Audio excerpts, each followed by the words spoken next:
Hello everyone, welcome to tech Sharmit. आज के session में हम शेल स्क्रिप्ट से रिलेटेड एक और टॉपिक कवर करेंगे। लास्ट सेशन में हमने देखा था कि कैसे हम एक शेल स्क्रिप्ट को क्रिएट कर सकते हैं स्क्रैच से। ठीक है, उसके लिए हमने वर्क लिंक पे एक फाइल बनाई थी डॉट एस एच एक्सटेंशन के साथ, और उसमें हमने कुछ इको कमांड की हेल्प से कुछ टेक्स्ट को प्रिंट करके देखा था। तो वो तो हो गया कमांड्स को एग्जीक्यूट करना है शेल स्क्रिप्ट के थ्रू। अब जैसे कि बाकी लैंग्वेजेस में हमने देखा आरपीजीएल में हम कमेंट लाइन लिख सकते हैं, है ना। सिमिलरली सीएल में या कोई भी अदर प्रोग्रामिंग लैंग्वेज अगर आपने पढ़ी होगी तो उसमें भी हम कमेंट लाइन लिखते हैं।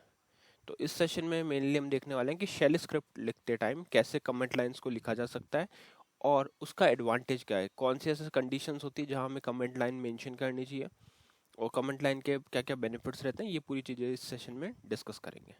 ठीक है, तो स्टार्ट करेंगे सेशन। पहले मैं आपको एक वर्क लिंक पिक्स लोकेशन दिखाऊंगा जहाँ पे हमने फाइल क्रिएट किया हुआ है। फिर उस फाइल में क्या क्या लिखा हुआ है वो सब सारी चीज़ समझेंगे, कैसे कमिट डिफाइंड हुआ है। और फिर लास्ट में उसके बेनिफिट्स देखकर अपने मेन प्रोग्राम उस जो शेल स्क्रिप्ट है उसको कॉल करके भी देख सकते हैं कि कमेंट लाइन क्या उस पर अफेक्ट कर रही है या नहीं कर रही है। तो स्टार्ट करते हैं। उसके लिए सबसे पहले यहाँ पे हम लिखेंगे वर्क एलन के। वर्क एलन के जैसे ही आप लिखोगे तो आपके पास वर्क ऑब्जेक्ट लिंक ओपन हो जाएगी, वर्क विद ऑब्जेक्ट लिंक। और इस वर्क विद ऑब्जेक्ट लिंक के ऊपर आप देखोगे तो बाय डिफॉल्ट डायरेक्टरी क्या शो हो रही है, होम स्लैश शर्मित। अब हमें शेल स्क्रिप्ट यूज़ करनी है, तो मैंने यहाँ पे एक ऑलरेडी फाइल क्रिएट की हुई है। लास्ट सेशन में ये मैं बता चुका हूँ कि कैसे फाइल क्रिएट होती है। तो डायरेक्टली इस डायरेक्टरी पे जाएंगे, टेक शर्मित, और यहाँ हमारी एक फाइल क्रिएट है शर्मित डॉट एस एच। तो मैं इसको एडिट मोड में ओपन करता हूँ। ठीक है, तो ये अपनी फाइल स्क्रिप्ट फाइल है ना। प्रॉपर लोकेशन क्या होगी, slash home Sharmit tech Sharmit Sharmit dot S H. अब इस वाली फाइल के अंदर अगर आप देखोगे तो फर्स्ट लाइन जो है वो है हमारा सिंगल लाइन कमेंट।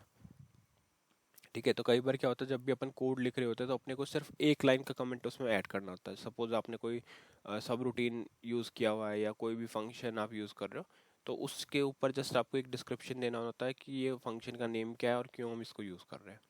तो उस चीज़ को यूज़ करने के लिए सिर्फ हमारे को सिंगल लाइन ही सफिशिएंट रहती है। तो जब भी आपको सिंगल लाइन कमेंट ऐड करना है तो आप क्या करोगे, शेल स्क्रिप्ट के ऊपर हैश का यूज़ करोगे। जैसे ही हैश सिंबल यूज़ होगा उसके बाद में आप जो भी लिखोगे वो as a single line comment consider होगा। ठीक है, अब क्वेश्चन ये तो हो गया क्लियर जो है हमारा सिंगल लाइन कमेंट से रिलेटेड। अब सपोज ऐसा भी हो सकता है कि आपको कोई काफ़ी बड़ा सारा डिस्क्रिप्शन देना हो या मोर देन वन लाइन का कोई डिस्क्रिप्शन वहाँ पे आपको मेंशन करना है। तो उस केस में क्या कर सकते हैं, या तो आप इस तरह से बार बार डबल हैश सिंबल यूज़ करोगे और मल्टीपल लाइन बनाओगे हैश।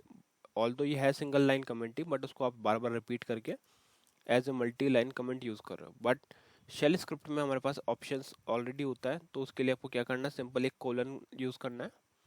कॉलन के बाद में स्पेस, फिर आएगा सिंगल कोट, और उस सिंगल कोट से लेकर लास्ट वाले सिंगल कोट तक जितना भी कंटेंट आप लिखोगे वो कंसिडर होगा एज अ कमेंट। ठीक है, तो मल्टी लाइन का सिंटेक्स स्ट्रेट फॉरवर्ड है। ध्यान रहे यहाँ पे कई बार क्या होता है लोग सेमी कॉलन यूज़ कर लेते हैं कॉलन की जगह, तो आपको यूज़ करना है कॉलन स्पेस फिर सिंगल कोट, और इस इन दोनों सिंगल कोट के बीच में जो भी आप डेटा लिखोगे तो वो आ जाएगा आपका मल्टी लाइन कमेंट की तरह। ठीक है, तो ये अब ये दोनों में डिफरेंस क्लियर हो गया कि सिंगल लाइन कमेंट हम तब लिखेंगे जब जस्ट आपको एक लाइन की कोई हेडिंग लिखनी है या कुछ ऐसा कमेंट लिखना है जिसमें सिर्फ एक लाइन ही सफिशिएंट है, तो आप यूज़ करोगे सिंगल लाइन कमेंट। बट जब बात आती है मल्टी लाइन डिस्क्रिप्शन की, अगर सपोज आपने कोई बहुत बड़ा लॉजिक लिखा जिसका पूरा डिस्क्रिप्शन हमें चाहिए, तो उस डिस्क्रिप्शन को शो करने के लिए आपको लिखना पड़ेगा मल्टी लाइन कमेंट। तो मल्टी लाइन के लिए आप पहले लिखोगे कॉलन, कॉलन के बाद में स्पेस और फिर सिंगल कोट, और फिर उसके बीच में जित अभी यहाँ पे मैंने सिर्फ दो लाइन लिखी हुई है, आप चाहो तो और भी लाइन इंक्लूड कर सकते हो सिंपल इस तरह से आई यूज़ करके। अभी के लिए जैसे इसको ही कॉपी कर लेते हैं, मल्टी लाइन कमेंट लाइन 3 कर देंगे इसको, तो ये भी एज ए कमेंट ही कंसिडर होगा। ठीक है, उसके बाद में सिंपल हमने यहाँ पे क्लोज करा, और फिर यहाँ पे हमारी जो भी एक्चुअल कमांड, जैसे यहाँ पे मैं यूज़ कर रहा हूँ इको कमांड टेक्स्ट को प्रिंट करने के लिए, तो यहाँ प्रिंट क्या हो जाएगा टेक्सचर में। ठीक है, तो अब इस स्क्रिप्ट को एक बार रन करके देखते हैं कि इसका आउटपुट क्या आ रहा है। तो यहाँ से मैंने इसको किया कॉपी, F3 करेंगे सेव और एग्जिट के लिए। अब यहाँ लिखेंगे QSH और इस कमांड को डायरेक्ट रन करके देखते हैं। यहाँ पे हमने क्या एंटर, तो यहाँ पे इसने प्रिंट क्या कर दिया टेक्स्ट टेक्सचर में। ठीक है, अब यहाँ पे आपका क्वेश्चन हो सकता है कि हमने इसको एग्जीक्यूटेबल में क्यों क्रिएट नहीं किया फाइल को, क्योंकि ये फाइल मैंने ऑलरेडी एग्जीक्यूटेबल बना रखी है ch मोड की हेल्प से, जो हमने लास्ट सेशन में देखा था परमिशन प्रोवाइड करके, जिसको जब एग्जीक्यूटेबल फाइल बनानी होती है वो हम ऑलरेडी कर चुके हैं। और रही बात कमेंट्स की, तो कमेंट कभी भी एक्चुअल कोड का प्रोसेसिंग नहीं रहता, मतलब वो एग्जीक्यूट कुछ नहीं करता, उसके अंदर आप जो भी लिखोगे वो एज ए कमेंट ही है, वो इग्नोर करेगा इसको सिस्टम, ठीक है। तो इसीलिए जैसे यहाँ पे क्या प्रिंट हो गया, टेक्सचर मेथड। अब एक क्वेश्चन ये भी हो सकता है कि अगर हम कमेंट इस तरह से यूज ना करके डायरेक्टली कुछ टेक्स्ट लिखते तो क्या होगा। जैसे इसको एडिट मोड में ओपन किया, अब यही लाइन मैं डायरेक्ट लिखता हूँ यहाँ पे, ठीक है, सेम लाइन लिखेंगे, सिंगल लाइन कमेंट्स, और इसको कर दिया F3 सेव और एग्जिट। अब इस केस में जब हम शेल स्क्रिप्ट को रन करेंगे तो उसके लिए चलते हैं वापस QSH पे, और यहाँ पे आ जाएगा फाइल पाथ और एंटर। तो इस टाइम ये एरर दे रहा है ना, और टेक्स्ट भी प्रिंट कर रहा है पर एरर भी दे रहा है। 1 से लेकर line number 19 error found searching for command single. तो अब क्या हो रहा है, जो वो टेक्स्ट सिंगल लिखा था, सिंगल लाइन कमेंट, वो एज ए सर्च कमांड, मतलब उसने क्या एज ए कमांड उसको सर्च कर रहा है और उसको वो भी नहीं मिल रहा, तो नो सर्च पाथ और डायरेक्टरी यहाँ पे मेंशन हो गया, ठीक है। तो इसीलिए कमेंट्स का यूज़ किया जाता है कि जब भी आपको कुछ टेक्स्ट वगैरह या कुछ भी डिस्क्रिप्शन टाइप अपने प्रोग्राम आपके शेल स्क्रिप्ट पे ऐड करना है, तो उस केस में आपको वहाँ पे इस तरह से नहीं लिख के प्रॉपर कमेंट्स का यूज़ करना है। अब रही बात कमेंट के बेनिफिट की, तो कमेंट जैसा कि हम सब जानते हैं कि बहुत इंपॉर्टेंट पैरामीटर, ऑल्दो ये ऑप्शनल रहता है हर केस में, बट फिर भी मतलब हर डेवलपमेंट में प्रोजेक्ट वाइज आपको इसको यूज़ करना ही चाहिए, क्योंकि कमेंट्स के थ्रू आप क्या कर सकते हो, आपके जो भी प्रोग्राम में प्रोसेस हो रहा है उस सारी चीज़ों को डिफाइन कर सकते हो कि हाँ ये प्रोसेस किस रीज़न से हो रहा है। तो क्या होगा, सपोज आपकी टीम में अगर मोर देन 5 पर्सन या काफ़ी सारी बड़ी टीम आपके साथ वर्क कर रही है और एक ही कोड को काफ़ी लोग मिलकर उसको मॉडिफाई कर रहे हैं, तो उस केस में क्या है, अगर कोई भी एक पर्टिकुलर लॉजिक आपने ऐड किया है तो उस लॉजिक को बाकी लोगों को समझने के लिए इजी रहता है अगर उनके पास प्रॉपर कमेंट्स वहाँ पे उनको मिलते हैं प्रोग्राम के अंदर या स्क्रिप्ट के अंदर, है ना। ये प्रोग्राम नहीं, या शेल स्क्रिप्ट आप बोलोगे उसको, तो अगर शेल स्क्रिप्ट के अंदर प्रॉपर कमेंटिंग आपने मेंशन की हुई है तो वो उनके लिए बहुत इजी रहता है उस चीज़ को समझना। इसीलिए हम क्या करते हैं, कमेंट का यूज़ करते हैं। और मैंने आपको दो टाइप के कमेंट ऑलरेडी बता दिए हैं यहाँ पे, कि सिंगल लाइन कमेंट कैसे यूज़ किया जाता है और मल्टी लाइन कमेंट कैसे यूज़ किया जाता है। तो जैसी भी आपकी नीड हो वहाँ पे आप सिंगल लाइन या फिर मल्टी लाइन कमेंट का यूज़ कर सकते हो, ठीक है। और कमेंट वैसे, मतलब अगर कमेंट आप नहीं लिखोगे तो भी ये इको कमांड क्या करेगी, टेक्स्ट को तो प्रिंट करेगी क्योंकि कमांड रन हो रही है।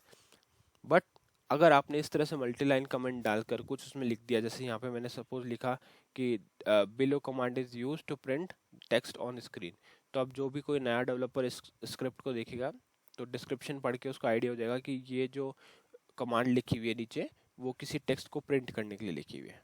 क्योंकि अभी एट प्रेजेंट क्या है, सिर्फ एक डेवलपर ही समझ सकता है कि इको कमांड क्या करेगा, प्रिंट करेगा।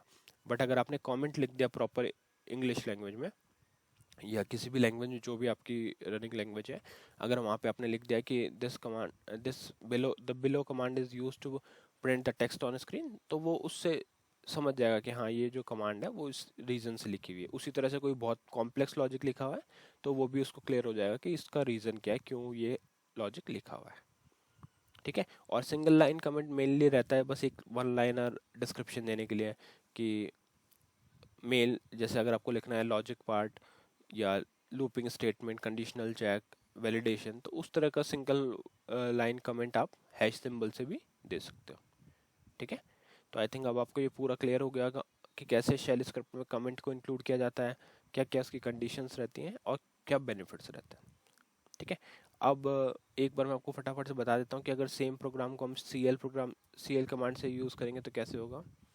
तो वर्क मेंबर PDM, यहाँ मैंने प्रोग्राम क्रिएट किया हुआ है, running shell script using CL program, एक वेरिएबल आपको डिक्लेयर करना है। CL में ज़्यादा चेंजेस नहीं है, वेरिएबल का नेम, टाइप, स्टोरेज और लेंथ आ जाएगा। फिर CHG वेयर में आप उस फाइल का पाथ प्रोवाइड करोगे, जैसे यहाँ कमांड वेरिएबल /home शर्मिट, अब यहाँ आ जाएगा shermit.sh। ये पहले मैंने टेस्ट के लिए यूज़ किया था तो अब कर देते हैं shermit.sh, एंटर, और फिर strqsh से उस कमांड को हम एग्जीक्यूट कर देंगे, ठीक है, सिंपल। तो अभी इसको करते हैं कंपाइल और एग्जीक्यूट, और अब करेंगे कॉल। तो जैसे ही आप कॉल करोगे तो यहाँ पे देखो ये टेक्स्ट प्रिंट हो रहा है, और कमेंट में जो भी था वो कुछ भी यहाँ पे शो नहीं हो रहा, क्योंकि कमेंट का पर्पस ही होता है कि आप उसमें जो भी चीज़ लिख रहे हो वो प्रोग्राम में कोई प्रॉब्लम क्रिएट ना करे, बस वो एक डिस्क्रिप्शन के लिए, वो बस रीड करने के लिए है ना। ठीक है, तो जब भी आपको डिस्क्रिप्शन देना होगा तो आप इन दोनों में से कोई भी कमांड यूज़ कर सकते हो शेल स्क्रिप्ट के अंदर। आई होप आज का सेशन आपको क्लियर हुआ होगा। नेक्स्ट सेशन में बाकी टॉपिक डिस्कस करेंगे। So thank you.